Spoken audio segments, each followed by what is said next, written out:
Hey guys, Corell Cooper here. So over the last couple of weeks, I've analyzed the Mets starting pitching and their lineup. In tonight's post, I want to talk to you guys about the Mets bench. So in looking at the Mets bench, I think there are a few guys that are locks to make the team and be on the bench. One obviously is Ramon Castro.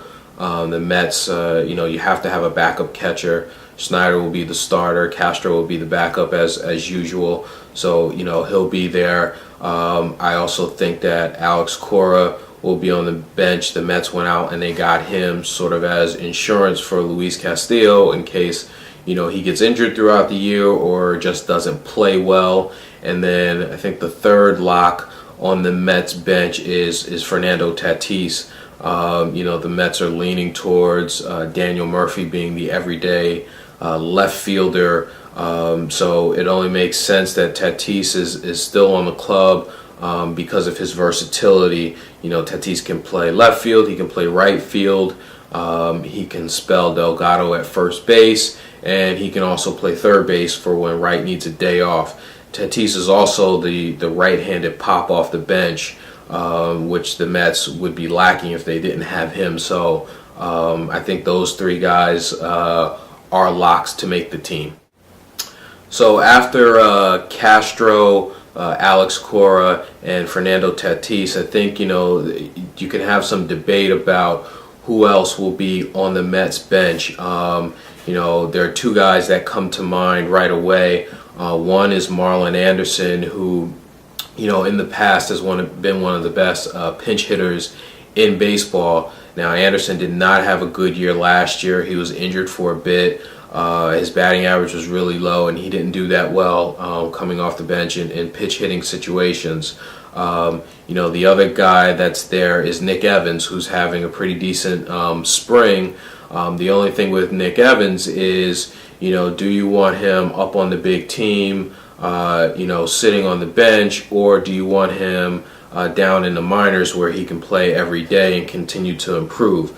So, there's some question marks there. Other guys that could be in the mix to make the Mets team and come off the bench, Jose Valentin.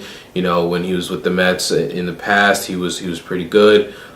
He's a good influence on Jose Reyes as well, and he's a steady influence in the clubhouse overall. And then another guy that could possibly make this team would be Corey Sullivan, who would be another outfielder.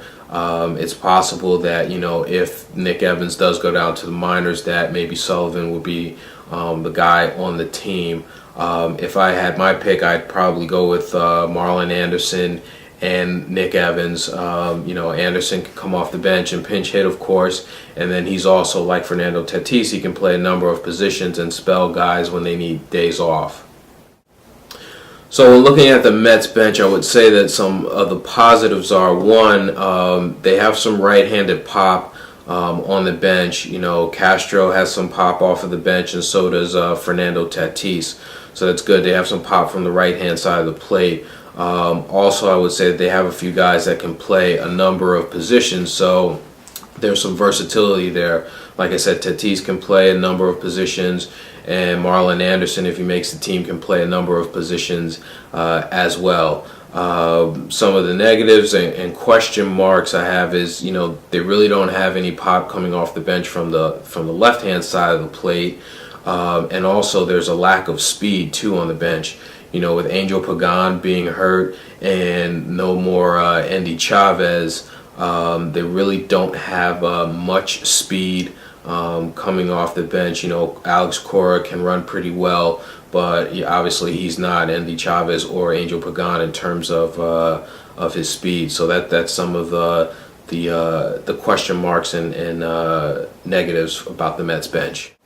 So overall, I think the Mets bench is okay. It's not great, it's okay, and I think it has a chance of being good if guys like Marlon Anderson can have a decent year. We can't expect Fernando Tatis to do what he did last year, but obviously his role might be a little bit different this year. So depending on there's a potential for this bench to be good. I don't think it can be great, but I do think it can be good. I'm a little concerned about the lack of pop from the left-hand side of the plate, but that's how I feel about the Mets bench. I think it's okay with a chance of being good, but not great. Would love to hear what you guys think about the Mets bench. Let me know. Talk to you soon.